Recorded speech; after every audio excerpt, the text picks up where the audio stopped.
Hi friends, welcome to viral Christian Tamil once again. பரிசுத்த வேதாகமத்தை தடை செய்த 10 நாடுகளின் பெயர்கள் மற்றும் ஏன் தடை செய்யப்பட்டது என்பதற்கான காரணங்களை பார்ப்போம் வாருங்கள். முதலாவது நாடு வடகொரியா. பைபிள் வடகொரியாவின் ஆட்சி அதிகாரத்திற்கு அச்சுறுத்தலாக கருதப்படுகிறது. மேலும் பைபிளை வைத்திருப்பது சிறை தண்டனை அல்லது மரண தண்டனைக்கு வழிவகுக்கும். எனவே வடகொரியாவில் பைபிள் தடை செய்யப்பட்டுள்ளது. இரண்டாவது நாடு Saudi Arabia. as we know that's the Muslim country. நாம் அறிந்த வண்ணம் அது இஸ்லாமிய நாடு ஆகும். பைபிள் பொது இடங்களில் அனுமதிக்கப்படவில்லை. கிறிஸ்தவர்கள் அங்கே இரகசியமாக தேவனை வழிபட வேண்டிய சூழ்நிலை ஏற்பட்டுள்ளது. சவுதி அரேபியாவிலும் பைபிள் தடை செய்யப்பட்டுள்ளது. மூன்றாவது நாடு ஆப்கானிஸ்தான் ஆகும். இதுவும் இஸ்லாமிய நாடு. தாலிபான் ஆட்சி பைபிள் உட்பட அனைத்து மத நூல்களையும் தடை செய்துள்ளது. அதாவது இஸ்லாம் அல்லாத பிற மத நூல்களுக்கு அங்கே தடை விதிக்கப்பட்டுள்ளது. இஸ்லாமிய நூல்களுக்கு மட்டுமே பூரண அனுமதி உண்டு. பிற மத நூல்களுக்கு அங்கே அனுமதி இல்லை. எனவே ஆப்கானிஸ்தானிலும் பைபிள் தடை செய்யப்பட்டுள்ளது. நான்காவதாக சோமாலியா கிழக்கு ஆப்பிரிக்காவில் உள்ள ஒரு நாடாகும். சோமாலியாவில் முதன்மையான மதம் இஸ்லாம் ஆகும்.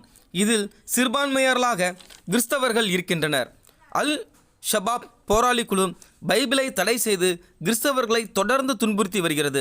சோமாலியா இஸ்லாமிய நாடு என்பதால் அங்கே பைபிள் தடை செய்யப்பட்டுள்ளது.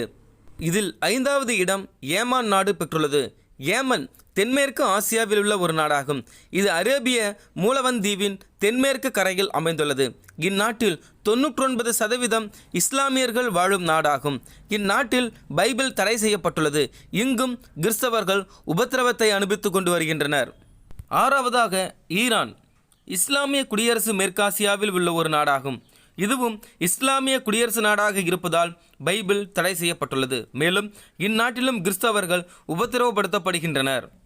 ஏழாவதாக சீனா. பைபிள் முற்றிலும் தடை செய்யப்படவில்லை என்றாலும் அதன் விநியோகம் இறுக்கமாக கட்டுப்படுத்தப்படுகிறது. மேலும் கிறிஸ்தவர்கள் ஆங்காங்கே உபத்திரவப்படுகின்றனர். லிபியா வட ஆப்பிரிக்காவில் உள்ள ஒரு நாடாகும். இதன் வட எல்லையாக மத்திய தரைக்கடலும், கிழக்கில் எகிப்து, தென்கிழக்கில் சூடான், தெற்கில் சாத், நைஜர் ஆகியனவும், மேற்கில் அல்ஜீரியா, துனிசியா ஆகியனவும் எல்லையாக அமைந்துள்ள நாடுதான் லிபியா. இதுவும் ஒரு இஸ்லாமிய நாடாகும்.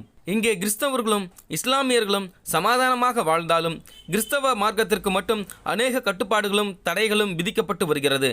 இஸ்லாமிய பெண்ணை திருமணம் செய்ய வேண்டுமென்றால் இஸ்லாமிய மதத்திற்கு கட்டாயம் மதம் மாற வேண்டும்.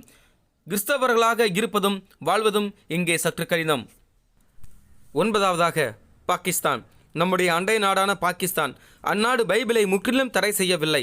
ஆனால் மத சட்டத்திட்டங்களின் அடிப்படையில் கிறிஸ்தவர்கள் தங்கள் நம்பிக்கையை வெளிப்படையாக கடைபிடிப்பது அங்கே ஆபத்தானது. சில மாதங்களுக்கு முன்பு ஒரு கிறிஸ்தவ தேவாலயம் பிற மதத்தினரால் சுட்டெரிக்கப்பட்டது. விசுவாசிகள் அனைவரும் வீதியில் வந்து ஆராதனை செய்ததை பார்த்தோம். அதுபோன்ற சம்பவங்கள் அங்கே அடிக்கடி நடக்கிறது. எனவே பாகிஸ்தானிலும் அதிக உபத்திரவம் கிறிஸ்தவர்களுக்கு உண்டு. கடைசியாக புருனை. இது 10வது நாடு. புருனை என்பது போர்னியோ தீவில் அமைந்துள்ள ஒரு நாடாகும். ஒருமுக அரசு. இதுவும் இஸ்லாமிய நாடாகும்.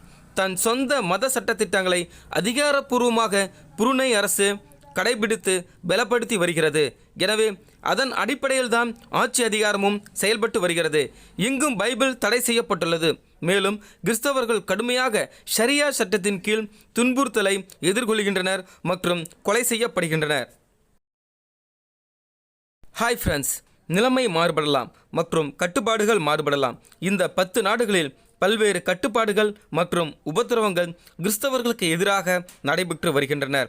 எனவே இந்த 10 நாடுகளில் வாழும் கிறிஸ்தவர்களின் பாதுகாப்பிற்காக நாம் தேவனை நோக்கி மன்றாடுவோம், ஜெபிப்போம். தேவன் அனைத்தையும் மாற்ற வல்லவராக இருக்கிறார். இந்த வீடியோ உங்களுக்கு மிகவும் பிடித்திருந்தால் மறவாமல் உங்களுடைய சக நண்பர்களிடம் பகிர்ந்து கொள்ள மறவாதிருங்கள். தேங்க்ஸ் ஃபார் வாட்சிங். God bless you all.